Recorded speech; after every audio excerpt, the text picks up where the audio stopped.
Election express इस वक्त वाराणसी में है और इस वक्त हमारे साथ हैं नरेंद्र मोदी का दाहिना हाथ और बीजेपी के कद्दावर नेता अमित शाह। स्वागत है आपका इलेक्शन एक्सप्रेस में। सबसे पहले तो ये जो फसाद हो रहा है इलेक्शन कमीशन के साथ, उस पर मैं आपसे पूछना चाहता हूं कि अगर इलेक्शन कमीशन किसी चीज की इजाजत नहीं देता तो क्या बीजेपी के शीर्ष नेताओं को इस तरीके से चुनाव से पहले इलेक्शन कमीशन से भिड़ जाना, क्या ये ठीक है? नहीं, देखिए, हमें जहां तक इजाजत देने का सवाल है, पूरी चुनाव की प्रक्रिया में जिम्मेदारी डिस्ट्रिक्ट मजिस्ट्रेट की, मतलब रिटर्निंग ऑफिसर की होती है। और मैं मानता हूं इस रिटर्निंग ऑफिसर ने न केवल इलेक्शन परमिशन देने में और कई जगह पे ऐसा काम किया है जिसके कारण चुनाव प्रभावित हो। हमारे कार्यकर्ता जब जनसंपर्क के लिए जाते थे तब उनको 144 के तहत अरेस्ट कर लिया। सिर्फ बीजेपी की कार्यकर्ताओं को ही अरेस्ट किया, न केवल अरेस्ट किया, उसमें से प्रमुख लोग जो थे उनको छांटकर 151 लगाकर 2.5 दिन तक हिरासत में रखा और 4 लाख रुपए की श्योरिटी मांगी। मैंने मेरी इतनी पब्लिक लाइफ में 151 में 4 लाख की श्योरिटी कभी नहीं ली। आपके हिसाब से ये क्यों हो रहा है? सीधे सीधे बीजेपी का इस वक्त क्या आरोप है इलेक्शन कमीशन पर और इस रिटर्निंग? मैं मानता हूं कि रिटर्निंग ऑफिसर बायस है और इलेक्शन कमीशन ने मोदी के खिलाफ पर किसके पक्ष में? मेरी बात समाप्त होने दीजिए। अब ये रिटर्निंग ऑफिसर बायस है और इलेक्शन कमीशन ने तुरंत इन घटनाओं का संज्ञान लेते हुए उनको बदलना चाहिए। पर इलेक्शन कमीशन ने ऐसे किया नहीं। जेटली जी ने उनको चिट्ठी भी लिखी। आपको लग रहा है क्या इलेक्शन कमीशन पर और रिटर्निंग अफसर पर स्टेट गवर्नमेंट का प्रेशर है? देखिए, हमने इलेक्शन कमीशन को आज दिन में 3 बार चिट्ठी लिखी है। मैं और अरुण जेटली जी ऑब्जर्वर को भी मिले हैं। हम देखते हैं कि आज देर रात तक इलेक्शन कमीशन कोई कार्यवाही करता है या नहीं करता है। तब तक कुछ कहना जल्दबाजी होगी, मगर इतना निश्चित है कि इलेक्शन कमीशन ने कार्यवाही करने में देरी लगाई है। अमेठी में चुनाव हुआ, अमेठी से ही इलेक्शन एक्सप्रेस निकलते हुए आ रही है। अमेठी के चुनाव पे आपको क्या फीडबैक मिल रहा है? क्या आपको लग मेरे रहा है पास फीडबैक है, राहुल गांधी की सीट फंस नहीं गई है। राहुल गांधी की सीट इस बार भारतीय जनता पार्टी जीत रही है। ये आप कहने के लिए कह रहे हैं। हकीकत यह है कि 3.5 लाख का मार्जिन था राहुल गांधी के पक्ष में। आपको लगता है कि इतना बड़ा मार्जिन आपने कवर अप कर लिया? जी। आज राहुल गांधी बूथ में घुस गए, पोलिंग बूथ में। क्या आपको लगता है कहीं नर्वसनेस झलक रही थी इस तरीके से? कभी भी पोलिंग के दिन अमेठी में नहीं हुआ करता। देखिए, मैं इस पर टिप्पणी करना इसलिए नहीं चाहता क्योंकि इनका संवैधानिक अधिकार है अपने मत क्षेत्र में रहना। इससे कोई मैं पोलिंग बूथ के अंदर विवाद करना नहीं चाहता, मगर जहां तक पोलिंग बूथ के अंदर जाने का सवाल है, मैं निश्चित ऐसा मानता हूं कि ये नर्वसनेस को शो करता है। हम आजमगढ़ में थे कल रात। आजमगढ़ में जहां जहां मैं गए आपकी चर्चा हो रही और लोग कह रहे थे कि आजमगढ़ को ब्रांड किया जा रहा है एक टेरर हब के तौर पे और अमित शाह ने जो किया वो गलत किया। बहुत लोगों का ये कहना। देखिए, मेरे पूरी स्पीच को कंटिन्यूएशन में देखना चाहिए। मैंने इससे कहा कि सपा और बसपा की अपीसमेंट की पॉलिसी के कारण इनकी सरकारों के रहते आजमगढ़ आतंकवाद का हब बना है। ये मैंने निश्चित लोग अगर आतंकवादी बने, सुनिए, निश्चित तौर पे कहा है। कुछ लोग नहीं बने।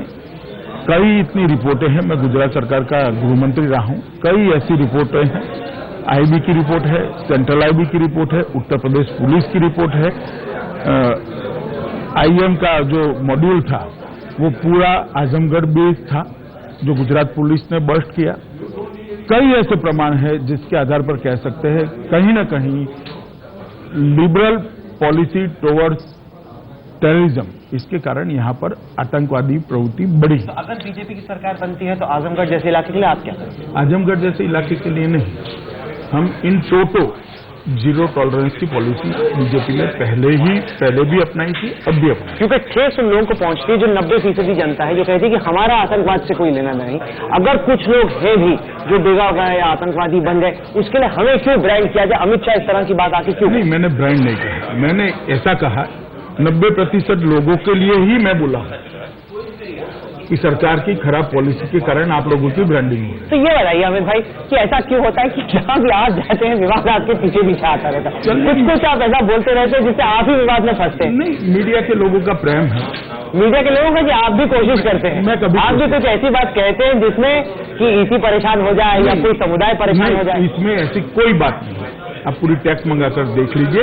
आप राहुल जी, आप भी बोल सकते हैं ऐसा, क्योंकि लोगों को लगा जब हम आजमगढ़ में थे कि आपने उनको वहां पे ब्रांड किया था। ये बताइए कि चुनाव अब लगभग खत्म हो गया है, आपके हिसाब से, अमित शाह के हिसाब से, बीजेपी के हिसाब से कितना कामयाब रहा है? इस बार भारतीय जनता पार्टी के नेतृत्व में एनडीए की सरकार बनेगी और मोदी जी इस देश के प्रधानमंत्री बनेंगे। इसमें कोई 0.001% भी शक सुबह नहीं है। आपके हिसाब से कितनी सीटें आ रही हैं? मैं आंकड़ों में पढ़ना नहीं चाहता, मगर भारतीय जनता पार्टी अब तक के सभी रिकॉर्ड को तोड़कर बहुत बड़े अच्छे मार्जिन से सरकार बनाने जा रही है। कई लोग हैं जिन्होंने इस कैंपेन को देखा है और कहा है कि नरेंद्र मोदी ने एक सुपर स्ट्रक्चर क्रिएट कर दिया है, पार्टी के अलग, जैसे कैग हुआ, इनके सीधे रिपोर्टें आती हैं, पार्टी बनी हो गई है, मोदी बने हो गए। देखिए, मोदी ही पार्टी में है, तो मोदी का अगर कोई स्ट्रक्चर पैरेलल है भी, तो भी वो पार्टी का ही स्ट्रक्चर है। अगर कोई एनजीओ हमें मदद कर रहा है तो उसका फीडबैक हमारे लिए उपयोगी है चुनावी रणनीति के अंदर। नहीं, लेकिन कुछ लोग ये कहते हैं, जैसे इंदिरा गांधी के साथ 70 के दशक में था कि India is Indira, Indira is India, वैसा अब मोदी के साथ होने वाला। देखिए, नरेंद्र मोदी जी छोड़ दीजिए, भारतीय जनता पार्टी का कोई कार्यकर्ता पार्टी से बड़ा नहीं हो सकता। मेरी पार्टी के डीएनए में ही ये व्यवस्था नहीं है। मेरी पार्टी के अंदर सबसे पहले पार्टी बड़ी होती है, उसके बाद में व्यक्ति आता है। कई सारे लोग हैं जो ये इंटरव्यू देख रहे हैं जिनका खून खौलता है जब वो देखते हैं कि दाऊद इब्राहिम, हफीज सईद जैसे लोग पाकिस्तान में खुले घूमते हैं। अगर नरेंद्र मोदी प्रधानमंत्री बनते हैं तो आपने कहा कि 0 टॉलरेंस होगा टेरर को लेकर, लेकिन दाऊद इब्राहिम, हफीज सईद ऐसे लोगों का आप क्या कीजिए? देखिए, मैं कोई इरिस्पॉन्सिबल स्टेटमेंट करना नहीं चाहता, मगर मैं इतना निश्चित मानता हूं कि भारतीय जनता पार्टी की पॉलिसी है कि 0 टॉलरेंस टुवर्ड्स, वो तो हिंदुस्तान में हो, लेकिन जो आतंकवादी बाहर हैं उनका। मैं जो सेंटेंस बोला हूं इसमें सभी आता है, क्योंकि आप एक मजबूत सेंटेंस दे रहे हैं, क्योंकि लोगों की उम्मीद भी है, क्योंकि आपने आलोचना की कांग्रेस की जब उन्होंने हफीज सईद के खिलाफ या दाऊद इब्राहिम के खिलाफ कार्रवाई नहीं की। तो क्या आप ये बता रहे हैं कि बीजेपी सरकार में वो मादा होगा, वो दम होगा इनके खिलाफ कार्रवाई करने की? मैंने किसी का नाम नहीं लिया, मैंने इतना कहा कि भारतीय जनता पार्टी आतंकवाद के खिलाफ कड़ा रुख रखेगी और 0 टॉलरेंस की पॉलिसी रखेगी। ये जो नीच शब्द को लेकर विवाद हुआ, कांग्रेस कह रही है कि नरेंद्र मोदी ने इसको जात से जोड़कर, हमने ऐसा नहीं कहा, उन्होंने कहा कि नीची पॉलिटिक्स, उसको नीची जात से जोड़कर मोदी इमोशनली अत्याचार कर रहे हैं, उसको यूज करने की कोशिश कर रहे हैं, एक्सप्लॉइट करने की कोशिश कर रहे हैं। राहुल, मुझे ये बताइए आप, अगर यही बात अमित शाह ने बोली होती तो क्या होता? फसाद होता, बवाल होता। अब क्यों नहीं हो रहा है? आप लोग भी कहीं ना कहीं फर्स्ट फैमिली से डरे हुए हैं। हम किसी से नहीं डरते, डरे हुए हैं साहब। सवाल ही नहीं। ये सवाल ही डर बताता है आपका, ये सवाल ही डर बताता है। यही बात अगर मैंने बोली होती तो क्या होता? आग लग जाती देश में। और राहुल कंवर जोर जोर से बिल्कुल लाल लाल होकर टीवी पर बोलते होंगे, अब नहीं बोल रहे, क्यों? कहीं ना कहीं आप लोगों के मन में फर्स्ट फैमिली से खौफ है। डर से किसी से नहीं, हम यहाँ अब मैंने जो मैं मानता हूँ वो कह दिया, आपको हक है कहने का, लेकिन मुझे भी हक है कहने का। ऐसे टाइम पे जब कैंपेन को आप कहते हैं कि कास्ट आधारित नहीं है, कास्ट पे बेस नहीं है, कास्ट को यूज करना लास्ट फेज में आके एक्सप्लॉइट करना। देखिए, प्रियंका जी ने शुरुआत करी है, मोदी जी ने कहा है कि दुखद है, बस इतनी ही बात है। दुखद कहना कास्ट को आगे बढ़ाना नहीं है, कहना कास्ट को आगे बढ़ाना। बहुत लोग ऐसे हैं जो मानते हैं कि अगर प्रियंका वद्रा मोदी के सामने उतर जाएं तो मोदी की वो हवा टाइट कर सकते हैं।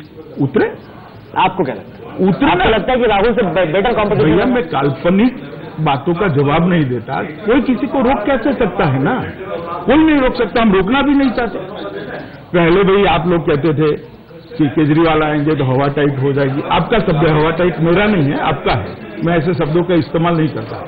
बाद में कहते थे कि अभी होगा तो हवा टाइट हो जाएगी।